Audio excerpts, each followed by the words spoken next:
Bonjour la famille, profitez de ce moment de détente avec des histoires pleines de charme.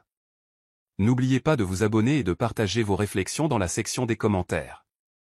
Et n'hésitez pas à cliquer généreusement sur le bouton j'aime, car cela compte énormément pour nous. Veuillez vous installer confortablement, vous détendre et profiter alors que nous plongeons dans l'histoire. Nina tapotait son passeport contre le comptoir d'un rythme agité, son cœur battant la chamade d'excitation. Elle avait du mal à croire qu'elle faisait cela, écourtant son voyage d'affaires pour rentrer chez elle avant le lever du soleil. Le bourdonnement incessant des annonces de l'aéroport résonnait à ses oreilles alors qu'elle se précipitait vers la porte d'embarquement. Elle imaginait le visage d'André quand il ouvrirait la porte et la verrait là, avec ce ballon rigolo et ce bouquet de lys fraîchement cueillis. Ils avaient toujours plaisanté sur le fait que leur mariage prospérait grâce à la spontanéité, alors quelle meilleure façon de célébrer qu'avec un retour surprise à la maison. Tandis que l'avion montait dans le ciel matinal, Nina sortit son téléphone pour revoir la courte vidéo qu'elle avait enregistrée pour André, un adorable message lui disant combien il lui manquait. Elle était impatiente de la poster comme teaser juste avant de sonner à la porte. Dans son esprit, elle le voyait se réveiller, encore ensommeillé dans son pyjama, et la voir à la porte. Il se frotterait probablement les yeux 2 fois, pensant qu'il rêvait encore. Se penchant en arrière sur son siège, elle regarda par le hublot. Les lumières de la ville en bas scintillaient comme des diamants éparpillés. Elle songea à la vie qu'André et elle avaient construite ensemble, un mélange délicat de son ambition et de son charme. Oui, ils avaient des problèmes, mais qui n'en avaient pas? Les voyages d'affaires avaient pesé sur le temps qu'ils passaient ensemble, et cela chagrinait Nina. Elle avait organisé toute cette surprise parce qu'elle voulait raviver cette étincelle. Les petites choses banales du quotidien lui manquaient: prendre le café ensemble, rire de séries idiotes, cuisiner des pâtes tard le soir. Lorsque l'hôtesse de l'air passa avec un chariot de boissons, Nina demanda une bouteille d'eau. Son esprit dériva vers les dîners qu'il cuisinerait à son retour, les soirées en amoureux qu'ils auraient, et comment elle aurait enfin plus de temps de qualité maintenant que son grand projet touchait à sa fin. Elle sentit un battement d'espoir dans sa poitrine ou une promesse de bonnes choses à venir. Elle était loin de se douter qu'au moment où elle atterrirait, sa vie serait bouleversée. Nina atteignit son allée juste au moment où le ciel commençait à passer du bleu nuit à un gris pâle. Elle coupa le contact et resta assise un instant, contemplant le porche d'entrée. Normalement, la maison avait une quiétude paisible à l'aube, mais quelque chose semblait différent. C'était trop calme, et pourtant, il y avait une énergie contenue, comme si les murs eux-mêmes gardaient un secret. Elle alluma l'application de la caméra de la sonnette sur son téléphone pour capturer ce moment de surprise parfait. Son plan était de s'enregistrer en train de monter les marches vers la porte, bouquet à la main.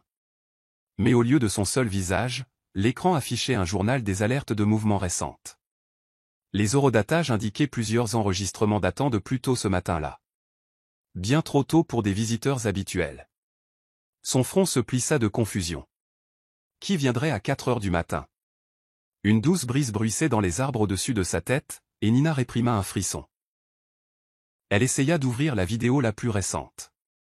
Elle était courte, juste la vue de la porte s'ouvrant de l'intérieur, puis se refermant.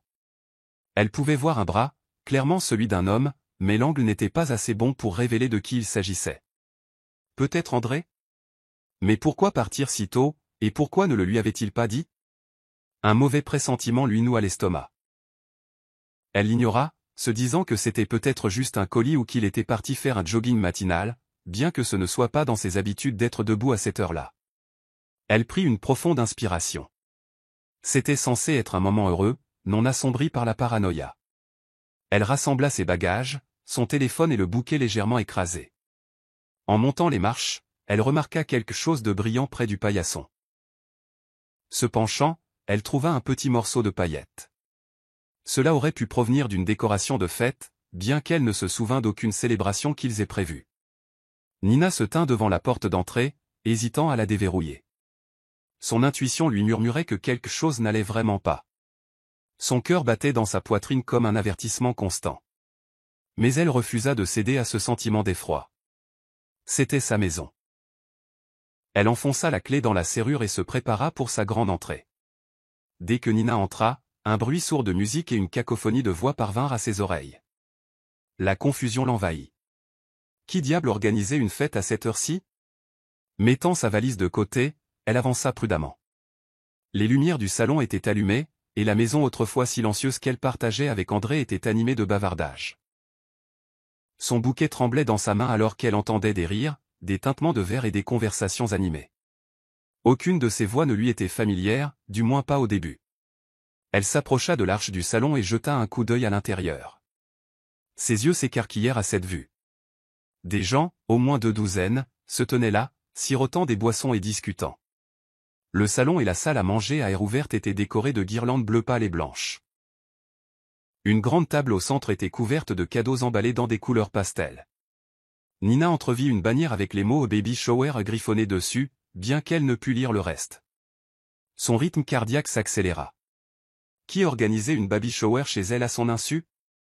L'étrangeté de tout cela ressemblait à un rêve surréaliste.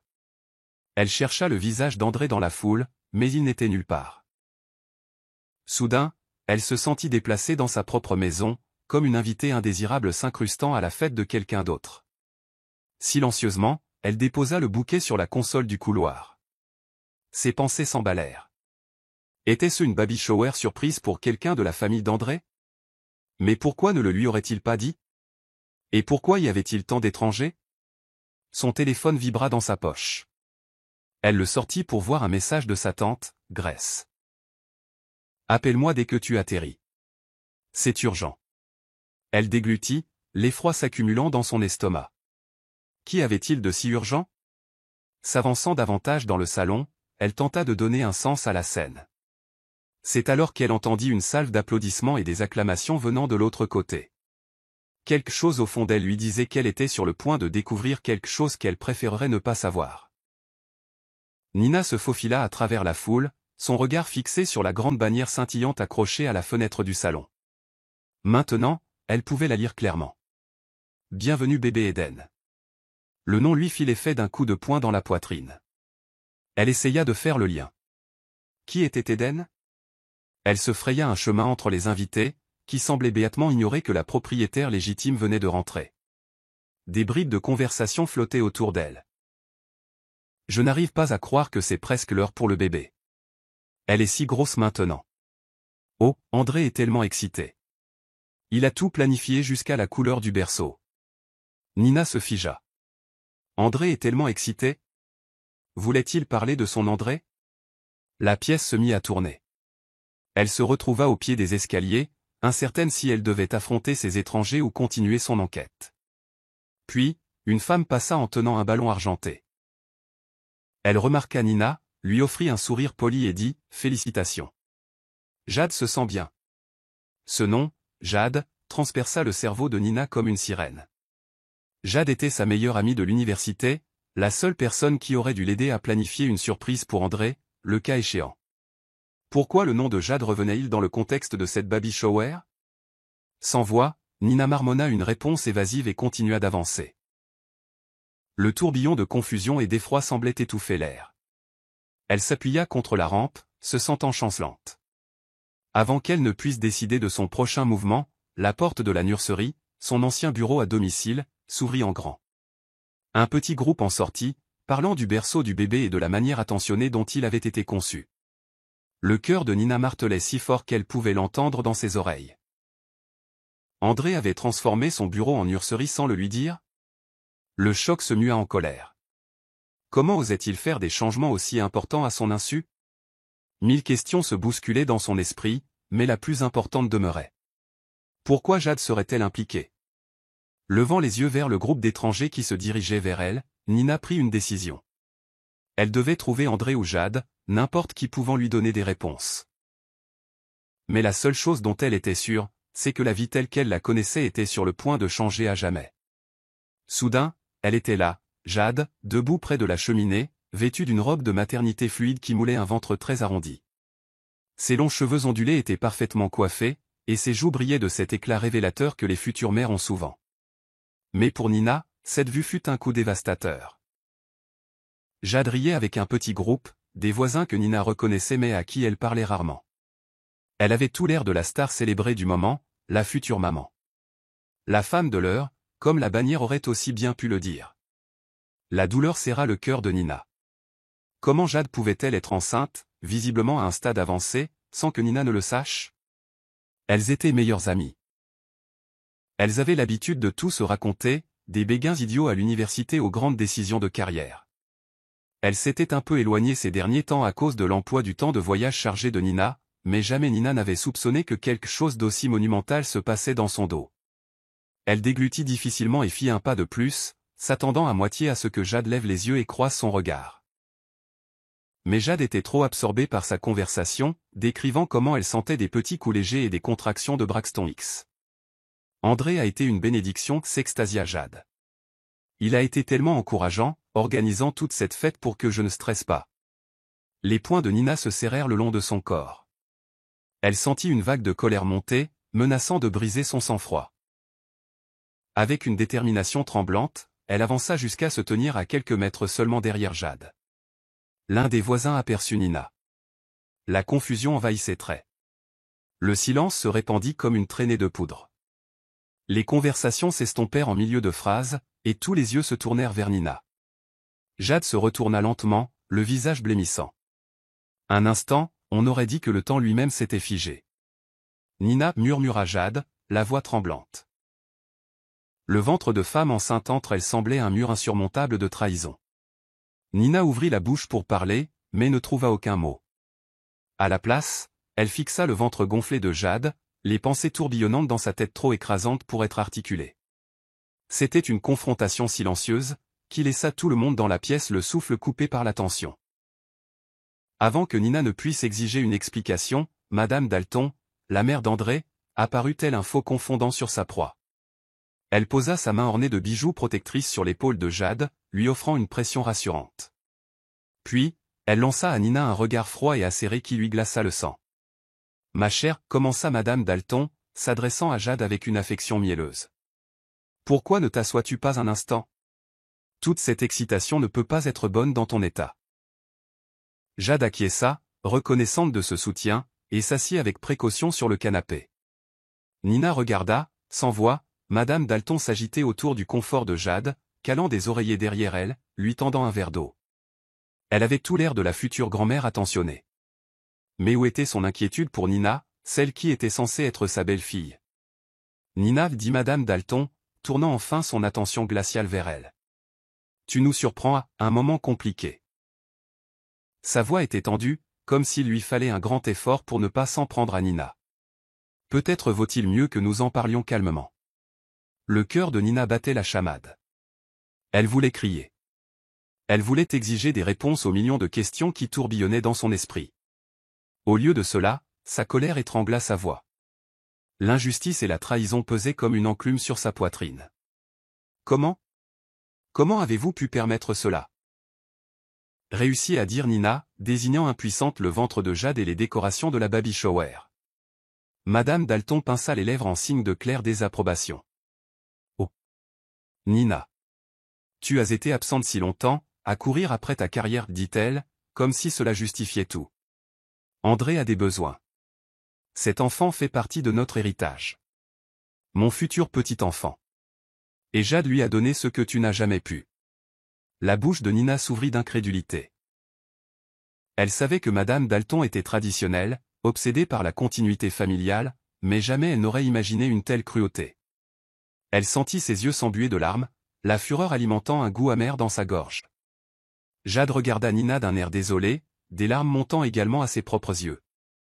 Mais Nina ne pouvait dire si elles étaient sincères ou juste un autre numéro destiné à susciter la sympathie. Toute la fête était maintenant captivée, chacun piégé dans le tourbillon de tension. Madame Dalton soupira, se tournant vers Jade et caressant son ventre. Eden est l'avenir de cette famille, dit-elle, la voix tremblant de triomphe. Et nous ferons tout ce qu'il faut pour protéger cet avenir. L'esprit de Nina vacilla, mais son corps bougea presque en pilote automatique alors qu'elle montait les escaliers vers ce qui avait été son bureau à domicile. Elle devait le voir de ses propres yeux. En bas, des voix la suivaient, mais elle les ignora. Chaque marche semblait plus lourde que la précédente. En atteignant le couloir, elle trouva la porte légèrement entr'ouverte. Elle la poussa pour révéler une pièce qu'elle reconnaissait à peine. Disparut sa bibliothèque, son bureau, ses récompenses. À leur place se dressait un berceau blanc immaculé décoré d'animaux en peluche et de photos d'échographie encadrées, accrochées avec amour au mur. Un mobile pastel pendait du plafond, tournant doucement comme pour se moquer d'elle. Des larmes brûlèrent au coin de ses yeux. L'arrangement soigné des vêtements de bébé, le fauteuil à bascule près de la fenêtre, tout parlait de l'effort délibéré d'André. Chaque détail exsudait l'anticipation d'un père, l'amour d'un père. Cela laissait Nina se sentir comme une étrangère dans sa propre vie, comme si la pièce elle-même avait été revendiquée par les rêves de quelqu'un d'autre. La curiosité l'obligea à prendre un cadre photo posé sur la commode. C'était une photo de Jade en blouse d'hôpital, serrant une échographie imprimée, avec André à ses côtés, son bras autour d'elle. La joie sur son visage était indéniable. Elle repensa aux nombreuses fois où elle avait essayé de l'appeler pendant qu'elle était à l'étranger, comment il avait toujours semblé trop occupé ou fatigué. Elle se souvint de ses SMS, « Je travaille juste sur quelques améliorations à la maison, chérie. Et, ne t'inquiète pas, Jade m'aide avec quelques trucs pendant que tu es parti. » Il n'avait jamais mentionné la vraie nature de cette aide, bien sûr.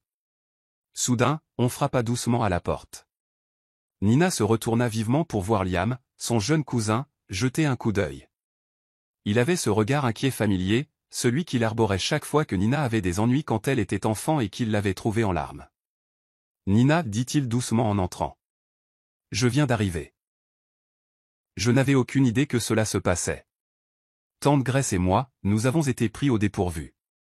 Nina ravala un sanglot, reposant le cadre photo. Elle pouvait voir les larmes briller dans les yeux de Liam. Même s'il était plus jeune, il se comportait souvent comme son protecteur. Il fit un pas en avant et posa une main sur son épaule. « Je suis tellement désolé, murmura-t-il, la voix tremblante. J'ai essayé de t'appeler. Tante Grace a essayé d'appeler. Nous venons de l'apprendre ce matin. » Mille émotions traversèrent l'esprit de Nina. Colère, chagrin, trahison. Un instant, elle s'accorda le petit réconfort de la présence de son cousin. Mais la vague de trahison la submergea de nouveau, menaçant de lui couper le souffle. En bas, la musique s'arrêta. Un silence malaisé s'installa dans la maison, comme si tout le monde savait que quelque chose de catastrophique se déroulait au deuxième étage.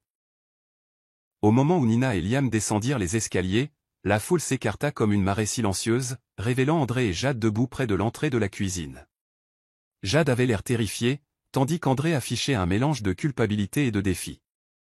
Dans l'immobilité tendue, Nina remarqua comment le bras d'André s'enroulait protecteur autour de la taille de Jade, sa main reposant doucement sur son ventre de femme enceinte.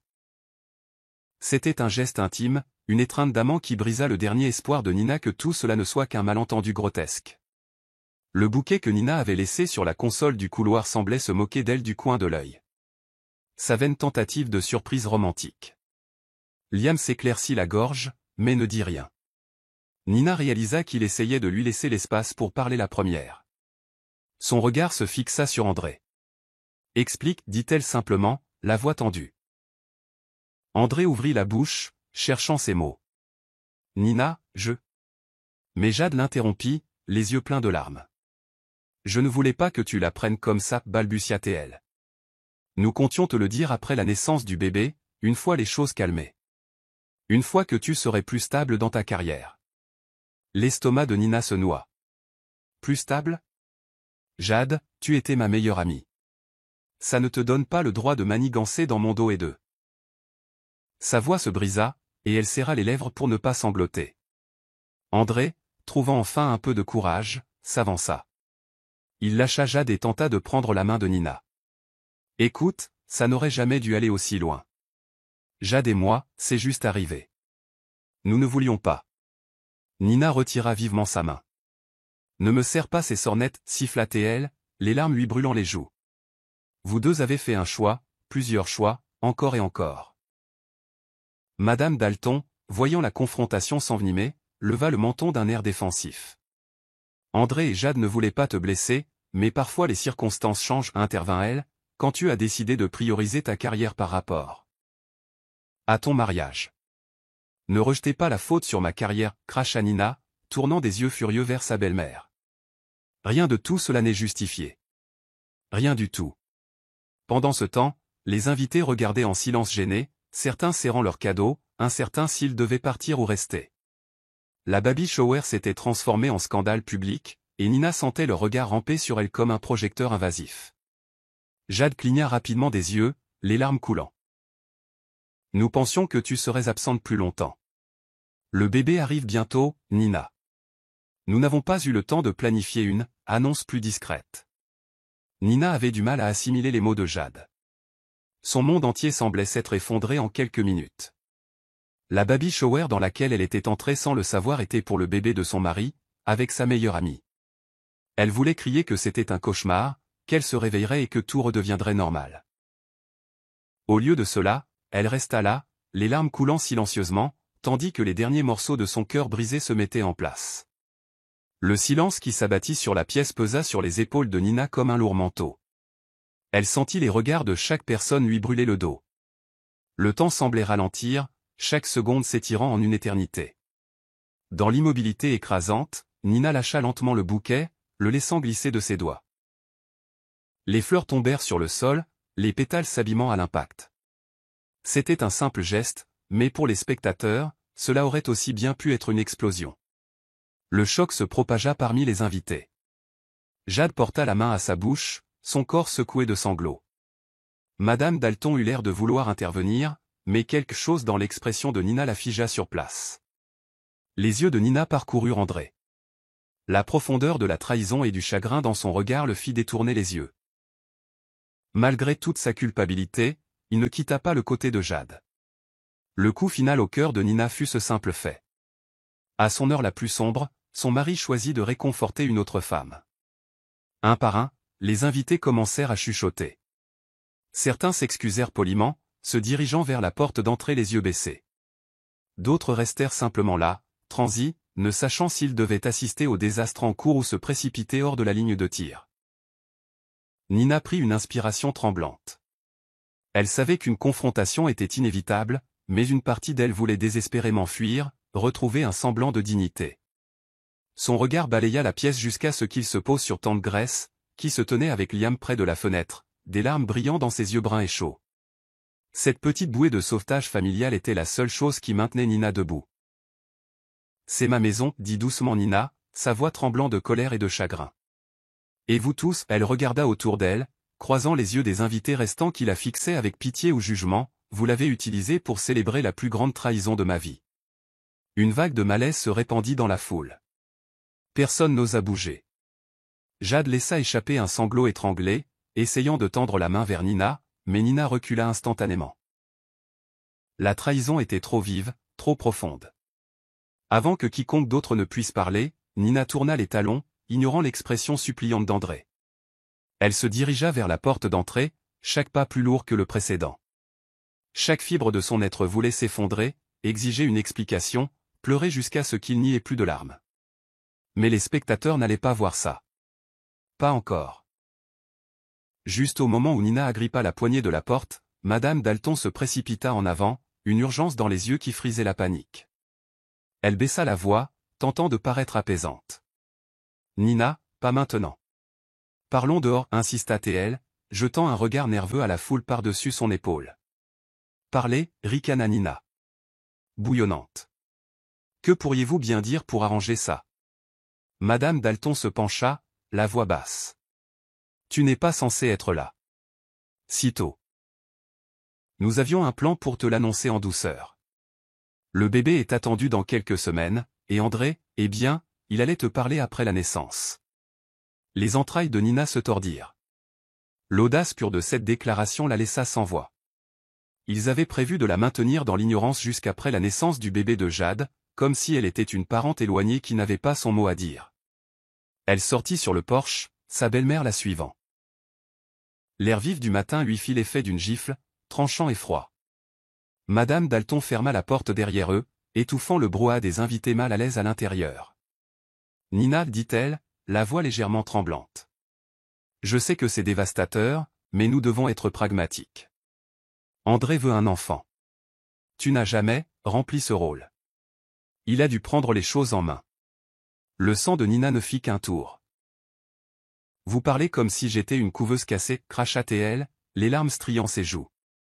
Je ne peux pas croire que vous, entre toutes les personnes, encourageriez cela. Madame Dalton inspira brusquement, clairement insultée. Je n'ai jamais dit que je l'encourageais. Mais une fois que c'est arrivé, j'y ai vu une opportunité pour André. Une opportunité pour notre famille de s'agrandir. Pourquoi devrait-il sacrifier la paternité parce que tu es trop concentré sur ton travail? Tu voyages constamment, Nina. Nina pressa une main sur son front, sentant une douleur sourde naître derrière ses yeux. C'est mon travail qui nous a aidés à joindre les deux bouts quand André a perdu ses contrats l'année dernière, rétorqua-t-elle. Ou l'avez-vous commodément oublié? Le visage de Madame Dalton s'assombrit de malaise, mais elle insista. Écoute, j'ai toujours essayé de maintenir la paix. Jade attend son enfant, et c'est un fait que personne ne peut changer. Le mieux que tu puisses faire maintenant est de décider comment tu veux avancer. Avec dignité, ou en faisant une scène. Nina rit amèrement. Faire une scène? Vous l'avez déjà fait, en organisant une baby shower sous mon propre toit. Avant que Madame Dalton ne puisse répondre, la porte s'ouvrit de nouveau. Tante Grace sortit, une expression sévère sur le visage. Elle se positionna entre Nina et Madame Dalton, une démonstration silencieuse de soutien. N'ose pas retourner la situation, Lydia, avertit Tante Grace, utilisant le prénom de Madame Dalton d'une manière pointue. Nina prit une inspiration tremblante, incertaine si elle devait se déchaîner ou s'effondrer en larmes. Elle était rentrée pour une joyeuse surprise, et pourtant elle se tenait là, sur son propre porche, dépouillée de chaque once de son bonheur. La main réconfortante de Tante Grace sur l'épaule de Nina lui donna assez de force pour retourner dans la maison. À ce moment-là, de nombreux invités avaient compris qu'il était temps de partir. Elle vit quelques traînards siroter maladroitement du punch, ne sachant s'il était plus poli de finir leur verre ou de se précipiter vers la sortie. André faisait les 100 pas près de la fenêtre, les mains pressées contre ses tempes. Sa vue emplit Nina d'émotions contradictoires. Amour, colère, douleur, et un désir désespéré d'une explication logique. Jade était assise sur le canapé, flanquée de deux femmes qui tentaient de la consoler, mais elle avait l'air hantée, les yeux rouges d'avoir pleuré. Nina s'avança au centre du salon. Elle s'éclaircit la gorge, la voix tendue mais déterminée. « Est-ce vrai, André ?» demanda-t-elle, chaque mot tranchant la tension. « Est-ce ton bébé? Et as-tu tout planifié avec Jade ?» Le regard d'André vacilla vers Jade avant de se poser sur Nina. Ses yeux brillaient de regret. « Oui. » Admit-il enfin, le simple mot tranchant la pièce comme un rasoir. « C'est le mien. » Le sanglot étouffé de Jade brisa le silence. Elle tenta de se lever, mais son corps tremblait. « Nous n'avons jamais voulu te blesser, Nina, » gémit-elle. « Je le jure, ce n'était pas censé. » « Arrête, » claqua Nina, levant une main. Elle se retourna vers André. « M'as-tu encouragé à accepter cette promotion hors de l'état pour pouvoir jouer à la maison avec ma meilleure amie dans mon dos ?» André déglutit difficilement, sa pomme d'Adam montant et descendant. « Oui, » avoua-t-il, la voix basse. « Je pensais que ce serait plus facile, avec ton départ. Et qu'ainsi, au moment où tu le découvrirais, tu serais peut-être disposé à l'accepter. » Des larmes piquèrent les yeux de Nina face à cette trahison flagrante. Elle se souvint de chaque conversation qu'elle avait eue avec lui avant de partir, comment il l'avait convaincue de poursuivre ses rêves. Elle lui avait fait confiance, avait cru qu'il soutenait son ambition. Mais ce soutien n'avait été qu'une ruse pour s'assurer qu'elle soit hors du tableau. Elle fit un pas de plus, ses yeux fixés sur les siens. « Alors tous ces appels où tu disais que je te manquais, tous ces textos me disant que tu m'aimais. N'était-ce que des mensonges pour me maintenir dans l'ignorance ?» La voix d'André se bloqua dans sa gorge. « Tu m'as manqué, Nina. Je t'aime. Mais les choses se sont compliquées. » Le rire de Nina était rempli d'amertume. « Oui, elles se sont certainement compliquées. Dis-moi, André, comment vois-tu cette complication se dérouler maintenant ?» Son silence fut toute la réponse dont elle avait besoin. Tante Grace conduisit Nina vers une chaise proche, sentant les jambes chancelantes de sa nièce. Nina s'y affaissa, se sentant épuisée. Ses yeux se fixèrent sur Jade, qui tamponnait ses larmes avec un mouchoir qu'un des invités lui avait tendu. « Nina, » commença Jade, la voix tremblante. « Je sais que dire pardon ne suffit pas, mais... je ne sais pas comment te faire comprendre autrement. André et moi. » « Arrête d'essayer de te justifier, » la coupa Nina, sa voix plus tranchante qu'elle ne l'aurait voulu. Elle ne regrettait rien cependant. Jade, entre toutes les personnes, aurait dû connaître les limites de l'amitié. « Pourquoi ne me l'as-tu pas dit, au moins ?» demanda-t-elle, son ton plus doux maintenant, teinté de douleur. Nous sommes amis depuis des années. Je pensais que nous nous disions tout. Jade Octa, les larmes coulant librement. J'ai essayé. J'ai voulu te le dire tellement de fois. Mais André insistait que ça ne ferait qu'empirer les choses. Il disait que tu ne nous pardonnerais jamais si tu le découvrais trop tôt. Elle marqua une pause, cherchant le visage de Nina. Je suis tellement désolé. Ça n'aurait pas dû arriver. Je suis tombée enceinte, et puis nous ne savions plus quoi faire. La tête de Nina battait sous le poids de l'explication de Jade. Elle voulait trouver une petite parcelle de vérité qui pourrait absoudre Jade. Mais plus elle écoutait, plus il devenait clair que les larmes de Jade étaient davantage dues au regret d'avoir été surprise qu'à un remords sincère. Tu te rends compte à quel point ça sonne absurde, dit Nina, secouant la tête avec incrédulité. Vous m'avez tous les deux trompés. Vous avez tous les deux menti. Et vous me dites que vous étiez inquiet que je le découvre? Vous auriez dû vous inquiéter avant que ça ne commence. La tension crépitait. Liam et tante Grace montaient la garde près de Nina, leurs yeux lançant des éclairs à quiconque oserait la contrarier davantage. Madame Dalton planait derrière Jade, maintenant toujours une posture protectrice. Un vague sentiment de pitié flotta dans la pièce, mais ce n'était pas entièrement pour Jade, c'était pour le chagrin que Nina était forcée d'endurer publiquement. Jade laissa échapper un autre sanglot tremblant. Je sais, je sais. Je suis terrible. Je n'ai jamais voulu que les choses se passent comme ça, pas chez toi, pas avec tout le monde qui regarde. Eh bien, il regarde, répondit Nina, désignant la foule décroissante de fêtards. Et maintenant, vous allez tous les deux devoir vivre avec ça. J'espère que ça en valait la peine. Jade baissa les yeux, ses larmes tombant toujours en grosses gouttes. Mais Nina sentit peu de véritable responsabilité. C'était plutôt comme si Jade pleurait le fantasme qu'elle s'était construit, qui s'était maintenant effondré face à la réalité de la présence de Nina. Un par un, les invités restants attrapèrent leurs sacs à main, leurs vestes et leurs cadeaux de naissance, se dirigeant vers la porte. Personne ne voulait être le dernier spectateur de ce chant de mine émotionnel à vif. Un silence s'installa dans la maison, un vide sonore qui rendait chaque respiration tonitruante. Nina regarda autour d'elle les guirlandes éparpillées, les cupcakes à moitié mangés, et la bannière Bienvenue bébé Eden qui la mettait mal à l'aise. S'il y avait jamais eu une scène d'illusion brisée, c'était bien celle-là. Chaque ballon pastel lui semblait une flèche en plein cœur, se moquant d'elle avec une célébration à laquelle elle n'était jamais censée participer. Elle se leva enfin, les genoux tremblants, et se tourna pour faire face à André et Jade. Dans le silence, sa voix résonna plus crûment qu'auparavant.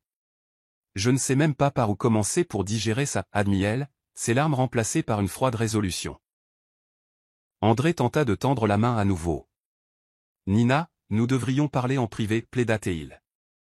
Ses yeux parcourant la pièce, embarrassés d'avoir un public même si la plupart étaient partis. Nina expira un souffle tremblant. Tu as perdu le droit à la vie privée quand tu as décidé d'organiser une baby shower chez moi. Maintenant tout le monde sait. Ma vie entière est exposée au commérage. Liam posa doucement une main sur le bras de Nina pour la stabiliser. Elle le regarda, reconnaissante qu'au moins quelqu'un soit fermement de son côté. Tante Grace resta silencieuse mais vigilante, comme prête à bondir si André ou Madame Dalton disaient quelque chose de plus insensible. Un instant, Jade pressa sa main contre son ventre, ses larmes s'arrêtant brusquement. Elle fixa Nina, son expression un mélange de désespoir et de culpabilité. Je suis désolée, répéta-t-elle encore une fois, la voix brisée. Dans ce silence profond, Nina n'avait plus de mots pour eux. Elle se détourna, la gorge nouée par des larmes non versées. Tante Grace et Liam l'encadrèrent, la guidant vers l'escalier. Elle avait besoin de distance. Elle avait besoin d'air. Surtout, elle avait besoin de temps pour comprendre comment reconstruire ce qui restait de sa vie brisée. Nina s'assit sur le bord de son lit dans la chambre principale. Tante Grace planait dans l'embrasure de la porte tandis que Liam montait la garde sur le seuil. Malgré leur présence protectrice, Nina se sentait seule, comme perdue dans un labyrinthe de trahison. Les échos des rires et des babillages de bébé persistaient dans son esprit, rendant impossible de penser clairement. Elle sortit son téléphone et commença à faire défiler d'anciens messages, des journaux d'appel, tout ce qui pourrait révéler la chronologie de cette liaison. C'est alors qu'elle remarqua un schéma. Chaque fois qu'elle avait une conférence majeure ou un voyage prolongé, Jade envoyait des messages cryptiques comme « J'espère que tu vas bien, ma belle ». André te dit bonjour. Ou, tellement excité que tu reviennes bientôt. Cela piquait encore plus maintenant, réalisant à quel point chaque SMS innocent avait été imprégné de tromperie. Tante Grace fronça les sourcils en lisant les messages, secouant la tête. Je ne peux pas croire que Jade joue à ce jeu depuis des mois. Cette fille était assise à côté de moi à Thanksgiving, Nina. Elle a demandé de tes nouvelles, a fait semblant de se soucier. Nina posa son téléphone, les larmes menaçant à nouveau. André était celui qui m'encourageait à voyager plus, à accepter plus d'opportunités à l'étranger, dit-elle doucement. Il disait que cela construirait notre avenir. Mais en réalité, c'était tout pour leur avenir. Liam croisa les bras, entrant dans la pièce. J'ai entendu certains invités parler, murmura-t-il. Apparemment, André leur a dit que tu donnais ta bénédiction pour qu'il ait un enfant avec Jade, comme si c'était une sorte d'arrangement moderne. Que tu étais trop occupé ou désintéressé par la maternité. La mâchoire de Nina se serra. Elle essaya de calmer sa respiration, mais la rage couvait sous son chagrin. C'est l'histoire qu'ils répandent. Tante Grace s'assit à côté d'elle, posant une main douce sur son dos. Tu as tout à fait le droit d'être furieuse. Mais tu dois penser clairement. Ne les laisse pas réécrire l'histoire. Nina acquiesça, la détermination brillant dans ses yeux. Je ne le ferai pas. C'est ma vie. Mon mariage. S'ils pensent qu'ils peuvent m'écraser, ils se trompent lourdement.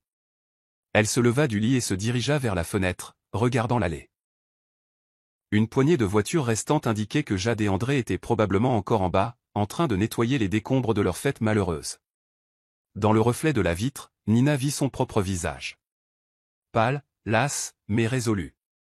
Ce n'est que le début, tante Grace, murmura-t-elle. La véritable histoire commence avec moi reprenant le contrôle de ma vie. Nina ferma les yeux, et les souvenirs la submergèrent dans un flot de clarté douloureuse. Flashback 1. 6 mois plus tôt, dans leur cuisine. André se tenait derrière elle, lui massant les épaules alors qu'elle lisait un email concernant une promotion lucrative qui nécessiterait des voyages fréquents. C'est parfait pour toi, dit-il, la voix dégoulinant d'encouragement. Pense aux portes que cela nous ouvrira à l'avenir. Flashback 2. 4 mois plus tôt, Jade passant à l'improviste.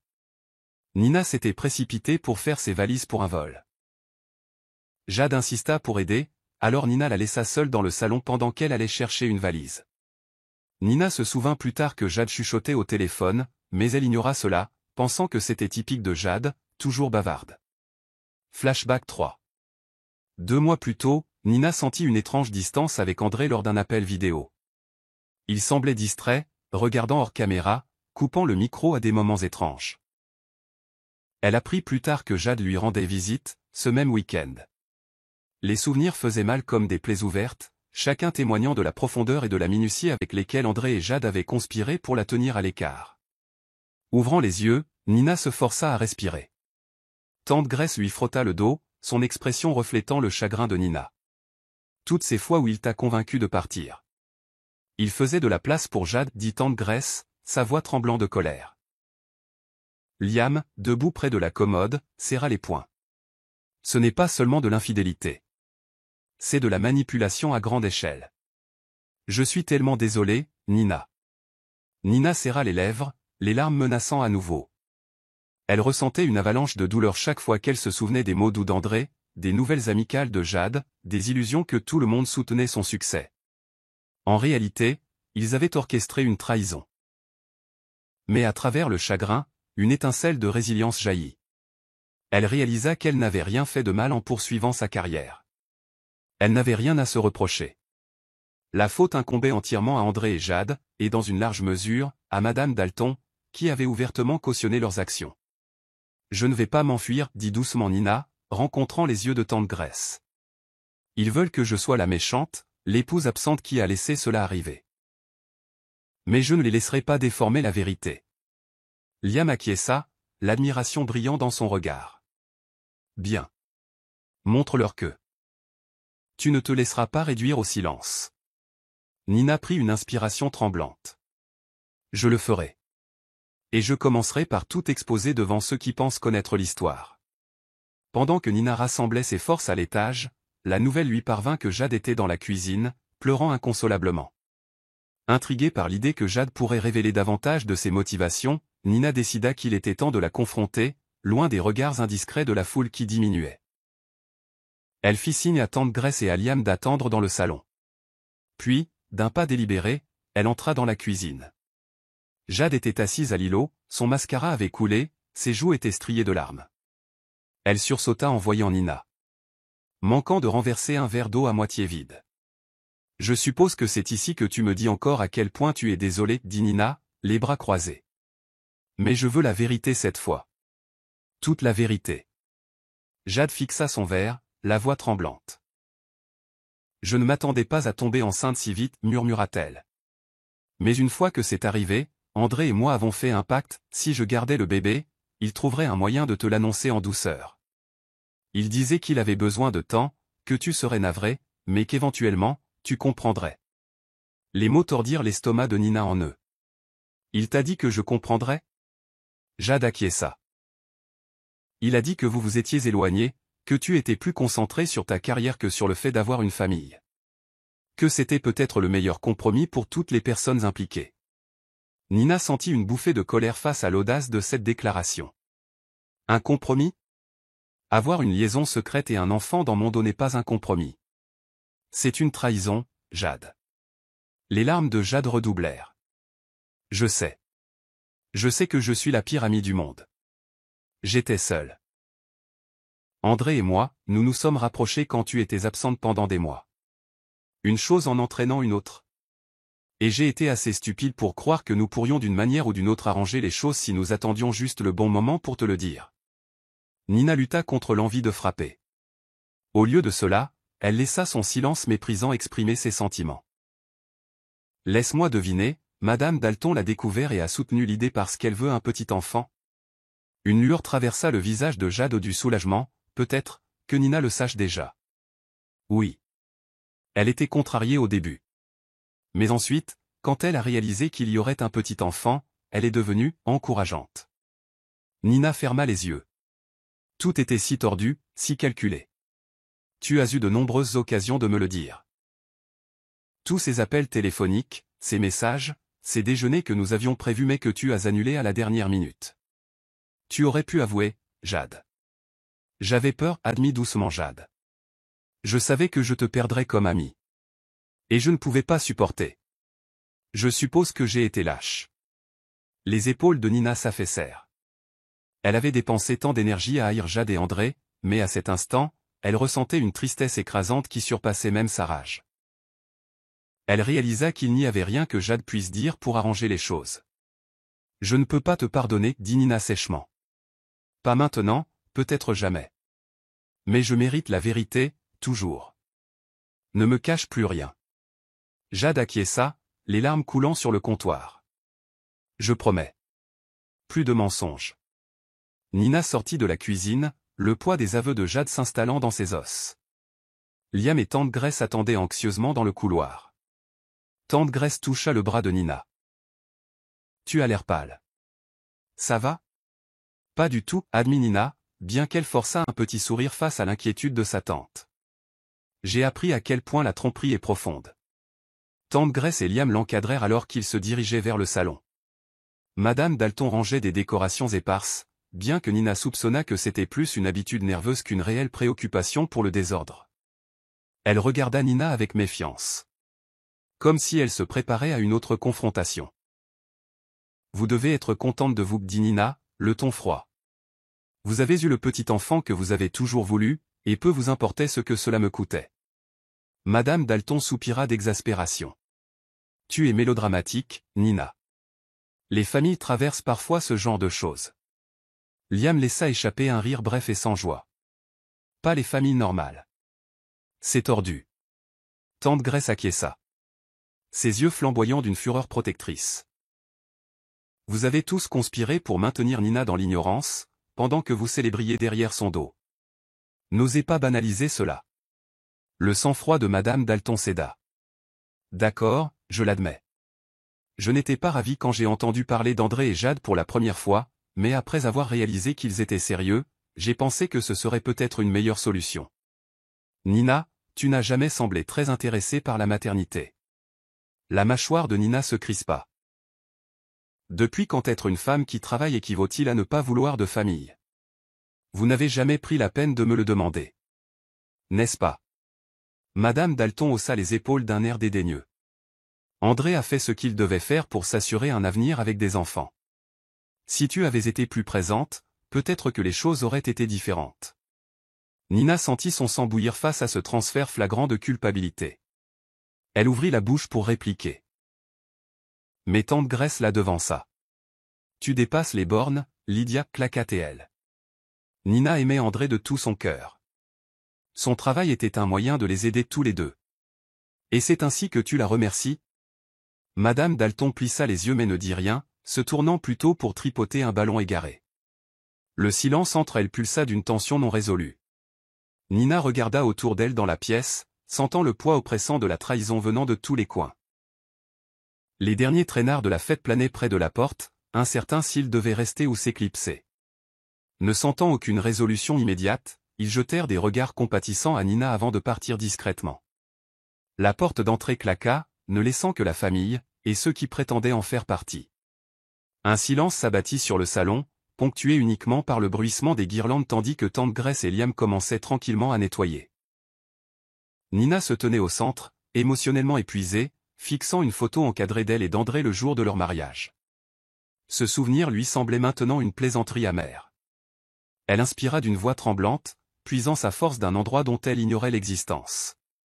Lentement, elle se tourna pour faire face à André. Il se tenait à l'écart, les bras croisés, une expression tiraillée entre la culpabilité et la honte. « Nous avons perdu un bébé une fois, commença Nina, sa voix à peine plus qu'un murmure. Les yeux d'André brillèrent de reconnaissance. Il savait exactement à quoi elle faisait référence. J'étais enceinte de 2 mois, et nous n'avions rien dit à personne. Pas même à Jade. Pas même à ta mère. J'ai fait une fausse couche seule dans une chambre d'hôtel à l'étranger. Un hoquet de douleur échappa à tante Grace, qui n'avait jamais connu tous les détails. Liam se détourna, déglutissant difficilement. Madame Dalton se figea, ses yeux s'écarquillant très légèrement. Nina continua, bien que sa voix tremblât. Je me suis longtemps culpabilisée. J'ai pensé que peut-être le stress du travail ou les voyages était trop important. Tu m'as dit que c'était juste de la malchance, que nous essaierions à nouveau quand le moment serait venu. Le visage d'André se tordit d'angoisse. Je me souviens, dit-il doucement, des larmes se formant dans ses yeux. Je suis tellement désolé, Nina. Elle ignora ses excuses, insistant. Après ça, je me suis consacré au travail. J'avais besoin d'une distraction. Mais au fond de moi, j'ai toujours pensé que nous aurions notre propre enfant quand les choses se calmeraient. Puis cela arrive, elle désigna le ventre gonflé de Jade, les restes de la baby shower. Et je réalise que tu n'avais aucune intention de m'attendre. Tu m'as remplacé. André ouvrit la bouche pour protester, mais rien ne sortit. Il avait l'air sincèrement plein de remords, mais aucun remords ne pouvait effacer la trahison. Madame Dalton s'avança, comme pour réconforter son fils, mais le regard brûlant de Nina l'arrêta net. J'en ai fini de me sacrifier pour un homme qui ne m'a même jamais donné la chance de guérir, dit doucement Nina. Tu dis que tu m'aimes, André, mais tes actions ont prouvé le contraire. La pièce semblait incroyablement petite, suffocante sous le poids des vérités non dites. Nina pouvait sentir les sanglots silencieux de Jade derrière elle, mais elle ne parvenait pas à s'en soucier. Tante Grace claqua soudainement un gobelet en plastique sur la table basse, brisant le silence. Nina sursauta légèrement, et tous les regards se tournèrent vers Grace, qui se tenait les poings serrés. Ça suffit comme ça, déclara Grace. Sa voix résonnant d'une autorité impérieuse que Nina entendait rarement. J'ai vu cette famille profiter de la gentillesse de Nina pendant des années. Toujours à critiquer ses choix de carrière, toujours à la presser de se ranger. Mais pas une seule fois aucun d'entre vous n'a pris la peine de la soutenir quand elle en avait le plus besoin. Madame Dalton se redressa, prête à répliquer, mais tante Grace la fit taire d'un regard. Nina était seule à l'étranger, perdant un enfant sans son mari à ses côtés. Et pourtant, vous venez ici vous vanter d'un petit enfant qui a été conçu par la tromperie. Elle lança un regard cinglant à Madame Dalton. Honte à vous. Se tournant vers André, les yeux de tante Grace brillèrent. Tu as juré d'aimer et d'honorer Nina, mais il semble que ces mots ne signifiaient rien pour toi. Tu as exploité sa confiance, son amour, juste pour avoir le bébé que tu voulais, à tes conditions. André fixa le sol, incapable d'affronter la colère de la tante de Nina. Jade renifla, les larmes coulant, mais tante Grace avait peu de sympathie à lui accorder. Et toi, dit-elle, regardant Jade droit dans les yeux. Tu as été comme une fille pour moi. Je n'aurais jamais deviné que tu tomberais aussi bas. Jade ouvrit la bouche pour parler. Mais Grace leva la main. Non. Plus d'excuses. Le mal est fait. Nina regarda les paroles de sa tante sembler résonner à travers la maison. La vérité inconfortable de la situation flottait enfin dans l'air. Indéniable. Une étincelle de gratitude naquit dans le cœur de Nina. Au moins, elle n'était pas seule dans ce cauchemar. Tante Grace prit son sac à main. Nina, allons-y. Tu ne peux pas rester ici ce soir. Cet endroit est toxique. Madame Dalton se hérissa, sur le point de protester.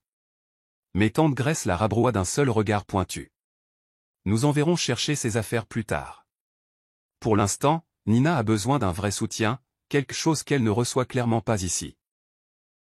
Nina jeta un coup d'œil à André, qui avait l'air de vouloir l'arrêter, mais il ne bougea pas. Jade sanglotait doucement, et Madame Dalton se tenait raidement, le visage plissé de colère. La parole était libre pour quiconque proteste, mais le silence régnait. Liam s'avança, posant une main douce sur le dos de Nina. « Je vais t'aider à rassembler ce dont tu as besoin pour ce soir, dit-il doucement. Nina expira. Un nouveau sentiment de clarté l'envahit. Elle acquiesça. Oui. Allons-y. Nina fouilla dans la chambre principale, jetant des affaires essentielles dans un petit sac de sport. Elle voulait partir le plus vite possible, mais le destin voulut qu'André apparaisse dans l'embrasure de la porte, les yeux humides de larmes. Liam planait protecteur derrière lui, les bras croisés. « Nina, dit André, la voix rauque. Puis-je avoir juste une minute seule avec toi ?» Elle se tourna vers Liam, lui faisant un signe silencieux que c'était d'accord. À contre-cœur, Liam sortit, laissant la porte légèrement entr'ouverte au cas où Nina aurait besoin de lui.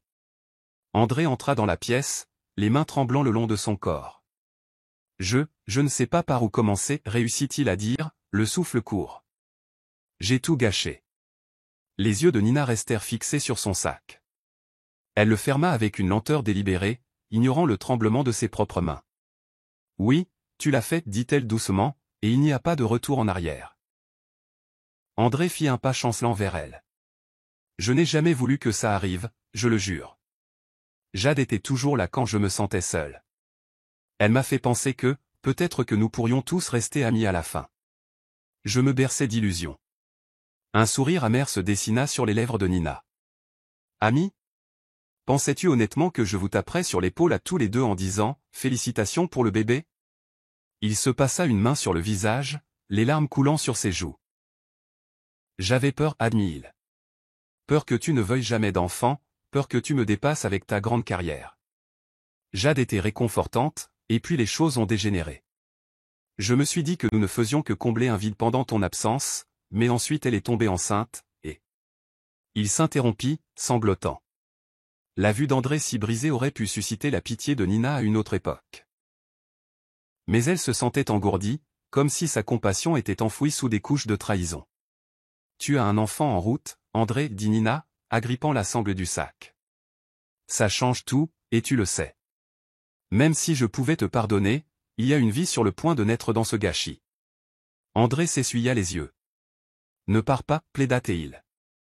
Nous pouvons trouver un moyen. Je serai là pour le bébé, mais je peux toujours être avec toi. » La colère de Nina éclata. « Être avec moi ? Pendant que tu coélèves avec ma meilleure amie. Tu te rends compte à quel point ça sonne tordu ? Tu as fait ton choix, André. » Il s'effondra, s'appuyant contre la commode tandis que les larmes coulaient sur ses joues. Nina lutta pour retenir ses propres larmes. « C'est fini, dit-elle, sa voix calme malgré le tumulte intérieur. J'ai juste besoin de temps loin de toi, de cette maison, de tout. » André tenta de protester à nouveau, mais Nina jeta le sac de sport sur son épaule et passa devant lui, le laissant à ses regrets et à ses larmes. Son cœur avait l'impression de se briser en 1000 morceaux, mais elle s'accrocha à la résolution qu'il n'y avait plus de retour en arrière possible maintenant. d'un dernier regard circulaire dans le salon, Nina réalisa qu'il y avait une dernière chose qu'elle devait faire avant de partir. Elle emprunta une feuille de papier et un stylo sur la table d'appoint. Liam regardait curieusement, mais elle lui fit un signe rassurant. Sans un mot, elle monta à l'étage jusqu'à la nurserie, l'espace qui avait été autrefois son bureau. Les murs pastels lui semblaient un rappel amer de ce qui aurait pu être la nurserie de son propre enfant si la vie avait pris un tournant plus clément. Elle posa le papier sur la table allongée et écrivit d'une écriture lente et délibérée. À André et Jade. J'espère que vous trouverez tout le bonheur possible dans ce choix que vous avez fait. Vous avez pris tout ce que j'estimais mon mariage, mon amitié, même mon sentiment d'être chez moi et l'avez réutilisé pour accueillir une vie à laquelle je n'ai jamais consenti. Je vous laisse tous les deux avec ce rappel, les trahisons peuvent être pardonnées avec le temps, mais elles ne peuvent jamais être défaites. Le chemin que vous avez choisi sera long. Assurez-vous d'être prêt pour les conséquences. Au revoir, Nina. Elle relut les mots, ses larmes brouillant l'encre par endroits.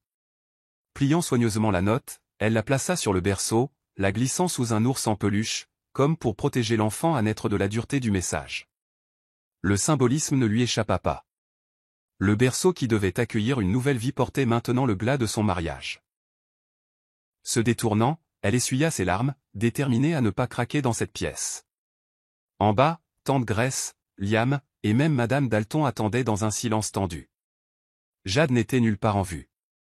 Peut-être était-elle allée à sa propre voiture. Nina hésita un instant, croisant le regard de Madame Dalton.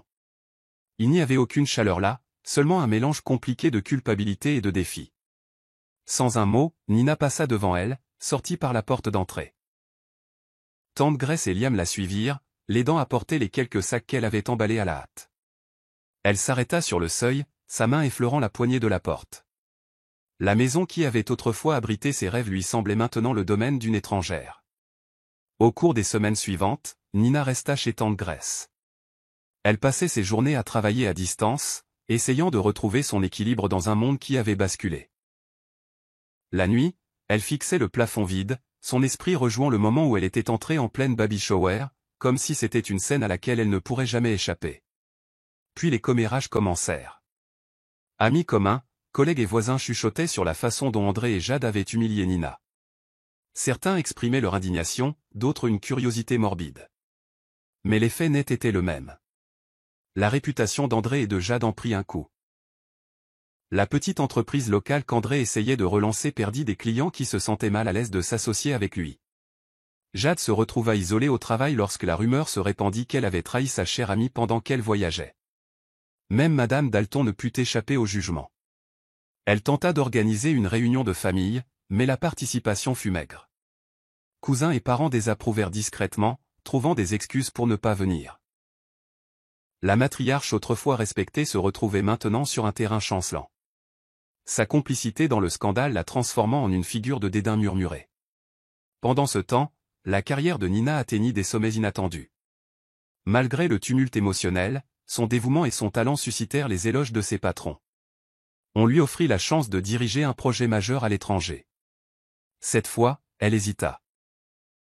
Les souvenirs de son dernier voyage la hantaient, mais elle reconnaissait aussi que s'enfouir dans le travail pourrait lui offrir une échappatoire à sa douleur. Tante Grace l'encouragea à accepter l'opportunité. « Voyage si tu en as besoin, dit-elle gentiment. Mais souviens-toi, il y a plus dans la vie que de simplement fuir. » Nina prit ces mots à cœur. Elle décida de se concentrer sur la construction d'un nouveau chapitre équilibré, où elle donnerait la priorité à son propre bien-être émotionnel parallèlement à sa carrière. Lentement mais sûrement, elle réapprit à sourire, à croire que tout le monde dans sa vie ne la blesserait pas. Quant à André et Jade, ils la contactèrent avec des messages d'excuses, des appels téléphoniques, même des lettres. Nina ignora la plupart des tentatives. Elle en avait fini de jouer la victime dans leur histoire tordue. Elle observa de loin leur façade parfaite s'effondrer, convaincue que le karma remettait les pendules à l'heure. 8 mois plus tard, Nina gara sa voiture dans l'allée de son ancienne maison, le cœur battant d'anticipation. Elle s'était arrangée pour rendre la clé de la maison et finaliser quelques papiers. La séparation d'avec André était bien entamée, bien que la procédure de divorce ait encore ses formalités. En sortant de sa voiture, Nina S. robe pastel assortie. On frappa à la porte, interrompant ses rêveries. Une de ses assistantes jeta un coup d'œil. Madame, la prochaine réunion est prête. Aussi, il y a un appel de l'équipe marketing concernant le renouvellement du sponsoring de l'avion. Kamsi sourit. Merci, je le prendrai dans un instant. Elle se tourna de nouveau vers le paysage urbain à l'extérieur, réfléchissant à quel point sa vie était devenue surréaliste. Pourtant, elle ne ressentait aucune culpabilité pour son succès. Elle avait travaillé sans relâche, sacrifiant d'innombrables nuits et endurant des chagrins d'amour. L'avion était un symbole, non pas de luxe frivole, mais d'ambition audacieuse. Elle était sortie de ses cendres, avait dépassé ses limites et était déterminée à ne jamais retomber dans la misère qu'elle avait autrefois endurée. Les choses s'accélérèrent à un rythme effréné. La rumeur se répandit que Kamsi était une entrepreneure redoutable. Elle était jeune, dynamique et avait un récit captivant de passage de la misère à la richesse. Bientôt, Forbes Afrique publia une édition spéciale célébrant les jeunes milliardaires de moins de 40 ans, classant Kamsi parmi les 10 premiers. Le jour où le numéro sortit en kiosque, son téléphone s'illumina de messages de félicitations. Ifeoma fit irruption dans son bureau, hurlant de joie. « Regarde-toi, Mama Million !» s'exclama-t-elle en claquant le magazine sur le bureau de Kamsi. « Tu es littéralement en couverture. » Kamsi tourna les pages glacées, le souffle coupé à la vue de son propre visage. Kamsi se réveille, semant l'espoir pour la jeunesse africaine, titrait le journal. L'article louait son sens des affaires, ses efforts philanthropiques et son rôle de mère célibataire qui avait défié tous les pronostics. « Je n'arrive pas à croire que ce soit réel. » murmura Kamsi, ses doigts effleurant son portrait imprimé. Son esprit dériva vers l'époque où elle pleurait jusqu'à s'endormir dans un minuscule appartement d'une seule pièce. Ces jours sombres lui semblaient à la fois lointains et douloureusement proches. Ifeoma s'installa dans un fauteuil, croisant les bras. « Crois-le. Tu as mérité chaque mot de cet article. » Avec la reconnaissance vint la responsabilité. Des responsables gouvernementaux, des ONG et des entrepreneurs en herbe la contactèrent, sollicitant son avis sur les pratiques commerciales durables. Elle reçut des invitations pour prendre la parole lors de conférences, pour siéger à des panels sur l'autonomisation des femmes. Chaque opportunité propulsait sa marque, et sa mission personnelle, vers de nouveaux sommets. Dans les interviews, Kamsi soulignait l'importance du mentorat, de la communauté et de la résilience. Elle parlait ouvertement de la maternité, encourageant les autres parents isolés à ne pas se laisser décourager par la stigmatisation sociale. Les médias s'extasiaient devant son authenticité et sa passion, la surnommant le « visage d'une nouvelle Afrique ». La mère de Kamsi, qui avait autrefois douté de son hobby de couture, rayonnait maintenant de fierté depuis son village natal, se vantant auprès des voisins que sa fille était en couverture des magazines. D'anciens camarades de classe lui envoyaient des messages sur Facebook, lui rappelant le chemin parcouru depuis la fille timide du lycée. Malgré tout, Kamsi resta ancrée, s'accrochant au souvenir d'avoir dormi sur le canapé d'Ifeoma, enceinte et effrayée. Son parcours témoignait de la force cachée en chaque âme déterminée. Si elle avait pu grimper du plus bas niveau au sommet du succès entrepreneurial, alors vraiment, n'importe qui pouvait faire de même, avec suffisamment de cran et de foi. Un somptueux gala de charité fut organisé plusieurs mois plus tard, cette fois pour collecter des fonds pour les orphelins et les enfants défavorisés. Kamsi était l'oratrice principale, et l'événement eut lieu dans une grande salle remplie de faste, de glamour et du gratin de la société. Elle arriva dans sa Rolls-Royce, Adiz et Amari à ses côtés, chacune portant des robes assorties de la nouvelle ligne pour tout petit de leur mère. Alors qu'elle se mêlait aux invités, un silence se fit dans la salle. Les conversations s'interrompirent. Hommes et femmes en tenue de créateurs se tournèrent pour la voir passer, certains prenant discrètement des photos. Ce fut un moment de triomphe, Kamsi dans son élément, incarnant à la perfection la mère et la femme d'affaires prospère et confiante. Vers la fin de la soirée, elle monta sur scène pour prononcer son discours, les jumelles la regardant depuis un siège réservé au premier rang, supervisé par Ifeoma. Kamsi parla avec passion de la nécessité du bien-être de l'enfant, soulignant ses propres expériences d'adversité. Ses paroles venaient du cœur, laissant de nombreux spectateurs émus aux larmes et inspirés. Quand elle eut terminé, des applaudissements tonitruants résonnèrent dans la salle.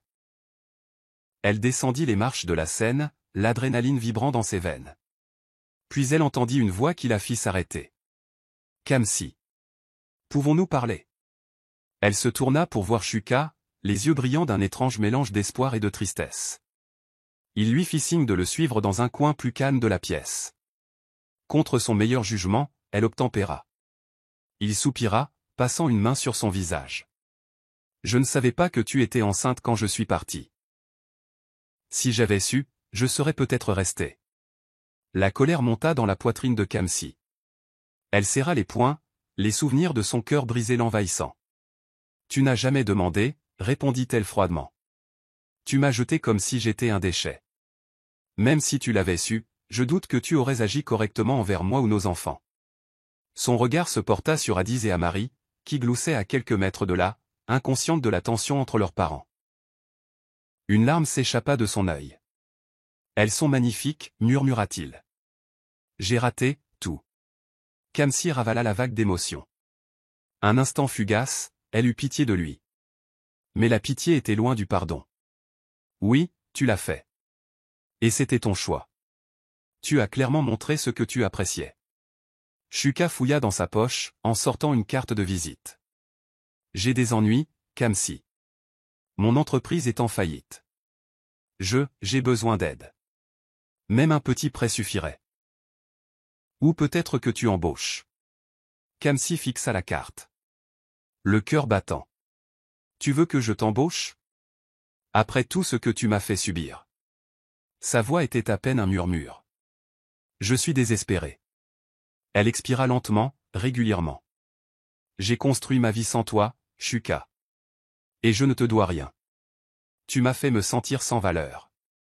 Maintenant tu veux que je te sauve. » Shuka baissa les yeux. « Oui, je suppose que c'est exactement ce que je demande. » Le bourdonnement de la foule les entourait, mais à cet instant, il semblait qu'ils étaient les deux seules personnes au monde. Kamsi prit la carte, y jetant un bref coup d'œil, puis la glissa dans son sac à main sans un mot. 2 jours plus tard, Shuka se présenta sans prévenir au siège social de Kamsi. Malgré les tentatives de la sécurité pour l'arrêter, il insista pour attendre dans le hall, refusant de partir tant qu'il ne lui aurait pas parlé. Finalement, Kamsi le laissa entrer, son expression réservée. « Je t'ai dit que j'y réfléchirais, » dit-elle en lui faisant signe de s'asseoir sur la chaise en face de son immense bureau en bois. Les yeux de Shuka balayèrent le bureau luxueux, orné de récompenses et de couvertures de magazines encadrés à l'effigie de Kamsi. Il semblait à la fois impressionné et mal à l'aise. « Je suis désolé d'être entré comme ça, je ne peux pas dormir en pensant à comment sauver mon entreprise en faillite. Nous pourrions nous associer à nouveau. » Kamsi haussa un sourcil. « Nous associer? Nous n'avons jamais été associés. Tu ne m'as jamais traité comme une égale. Même quand nous étions mariés. » Il déglutit difficilement. « Tu as raison. Mais maintenant je vois que j'aurais dû. » Prenant un dossier sur son bureau, Kamsi feuilleta quelques papiers. « Je n'ai aucun poste qui corresponde à tes compétences, Shuka. Mais puisque tu es déterminé. » Elle sortit une seule carte de visite d'une pile séparée et la fit glisser sur le bureau. « J'ai un poste vacant de stagiaire à l'accueil dans l'un de nos nouveaux centres de distribution. » Les joues de Shuka rougirent. « Stagiaire à l'accueil? C'est un poste de débutant. » « Je ne peux pas, » Kamsi leva une main. Le faisant taire. Ses yeux étaient froids. « C'est un travail, n'est-ce pas? À prendre ou à laisser. C'est tout ce que j'ai à offrir. » Il fixa la carte, l'humiliation gravée sur chaque ligne de son visage. Kamsi ne ressentit aucun remords. Il l'avait humiliée le premier, se rappela-t-elle. Sans un mot, Shuka se leva, glissant la carte dans sa poche. Il hocha la tête sèchement et sortit. Une partie de Kamsi voulait se sentir triomphante, mais au lieu de cela, elle ne ressentit que le vide des souvenirs aigris. Pourtant, elle garda la tête haute. Elle n'avait rien à se reprocher. Elle lui offrait un poste, un moyen de gagner sa vie, aussi modeste soit-il. L'ironie était palpable, l'homme qui s'était autrefois moqué d'elle parce qu'elle n'était pas assez, mendiait maintenant la moindre miette d'emploi qu'elle pouvait lui offrir. L'appel de Sacha arriva plus tard dans la soirée. Sa voix tremblait de désespoir. « Kamsi, s'il te plaît, ne raccroche pas Shuka. Il a vendu mes bijoux pour payer ses dettes. Je n'ai plus rien. J'ai besoin que tu lui parles, que tu l'aides à se remettre sur pied. » Kamsi serra son téléphone, la rage montant en elle. L'audace de la demande la fit presque rire. Tu veux que j'aide l'homme qui a détruit ma vie? Le même homme qui est en train de ruiner la tienne? Sacha sanglota doucement à l'autre bout du fil. Je suis tellement désolé pour ce qui s'est passé, mais il est hors de contrôle. Il pourrait s'impliquer avec des gens dangereux. Je ne sais plus où me tourner. Regardant par la fenêtre les lumières de la ville, Kamsi sentit une lueur de compassion, rapidement éteinte par le souvenir de Sacha souriant narquoisement aux côtés de Shuka. Je ne lui dois rien, et je ne te dois certainement rien. Je suis désolé que tu sois dans cette situation, mais j'en ai fini de sacrifier ma paix pour l'un ou l'autre d'entre vous. Kamsi, s'il te plaît. Sacha étouffa un autre sanglot. Mais Kamsi mit fin à l'appel sans plus de mots. Elle s'affaissa dans son fauteuil de bureau, les jambes tremblantes. Un tourbillon de souvenirs défila, comment Sacha avait autrefois étalé sa relation avec Shuka, faisant sentir à Kamsi qu'elle ne valait rien. Maintenant, c'était elle qui était laissée pour compte. Dans le silence, Kamsi réfléchit à la dure réalité du karma. Les larmes de Sacha étaient peut-être sincères, mais le mal était déjà fait. Kamsi résolut de ne pas se laisser entraîner dans leur spirale descendante. Elle se concentrait sur ses jumelles, son entreprise et son avenir. À l'approche de l'anniversaire des jumelles, Kamsi décida de leur offrir une célébration qu'elle n'oublierait jamais. Du moins, en photos et vidéos qu'elle pourrait regarder quand elle serait plus grande. Elle loua une section privée d'une station balnéaire paisible, n'invitant que des amis proches, des associés qui deviendraient comme une famille, et bien sûr, Ifeoma. Hadiz et Amari, vêtus d'adorables maillots de bain assortis, gloussaient alors que les douces vagues leur chatouillaient les pieds. Kamsi s'agenouilla à côté d'elle, prenant des selfies et des photos de groupe alors que la lumière du soleil dansait sur l'eau. Ifeoma se glissa à côté d'elle, passant un bras autour de la taille de Kamsi. « Regarde-toi, maman. Il y a un an, nous essayions de trouver comment payer les factures, et maintenant nous faisons la fête sur une plage privée. » Kamsi sourit, le cœur plein. Ça a été un voyage fou. Je n'arrive parfois pas à y croire. Elles regardèrent les jumelles trottiner vers un ballon de plage, piaillant de joie. Les rires joyeux flottant sur le rivage étaient une symphonie de guérison, un témoignage du chemin parcouru grâce à l'amour et à la détermination. La célébration fut simple. Pas de décoration sophistiquée, juste des êtres chers, de la bonne nourriture et l'horizon infini de l'océan. Mais c'était parfait. Pas de paparazzi, pas de questions indiscrètes, juste de la joie pure et sans mélange. Alors que le soleil commençait à se coucher, peignant le ciel de rose et d'orange doux, Kamsi serra ses filles contre elle, leur chuchotant son amour et sa gratitude. Pour la première fois depuis des années, sa vie lui parut indéniablement complète. Elle portait encore les cicatrices du passé, mais ce n'était que cela, des cicatrices, pas des blessures ouvertes.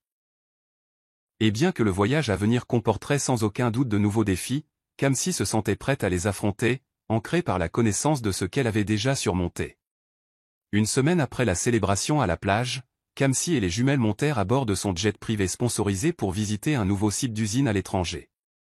Elle prit une photo d'Hadiz et Amari, chacune installée sur un siège moelleux, regardant avec de grands yeux l'intérieur de l'avion. Plus tard, elle publia la photo sur son compte Instagram personnel avec une légende simple qui entrerait dans l'histoire virale, « Ils ont dit que je n'étais rien. Maintenant, je vole avec tout. » La publication cassa Internet, recueillant des millions de likes, de partages et de commentaires. Les médias reprirent l'histoire, louant son parcours d'ex-femme humiliée à magnate autodidacte. La note finale du triomphe résonna fort et clair. Kamsi avait en effet eu le dernier mot, mais plus important encore, elle s'était trouvée elle-même. Shuka vit la publication depuis le bureau exigu de son poste de stagiaire à l'accueil, le visage brûlant de honte. Sacha la vit depuis l'appartement de sa sœur, des larmes coulant sur ses joues. Et Kamsi? Elle la vit à 30 000 pieds d'altitude, entourée de l'amour de ses deux précieuses filles. Se penchant en arrière sur son siège, elle regarda les nuages à l'extérieur. Le bourdonnement des moteurs du jet était un rappel apaisant du chemin parcouru. À cet instant, elle ferma les yeux, remerciant silencieusement l'univers pour chaque chagrin, chaque trahison, chaque nuit blanche, car tout cela l'avait conduite à ce triomphe éclatant. Elle avait autrefois été moquée et laissée sans rien. Mais en se choisissant elle-même, ses enfants et ses rêves, elle avait tout trouvé.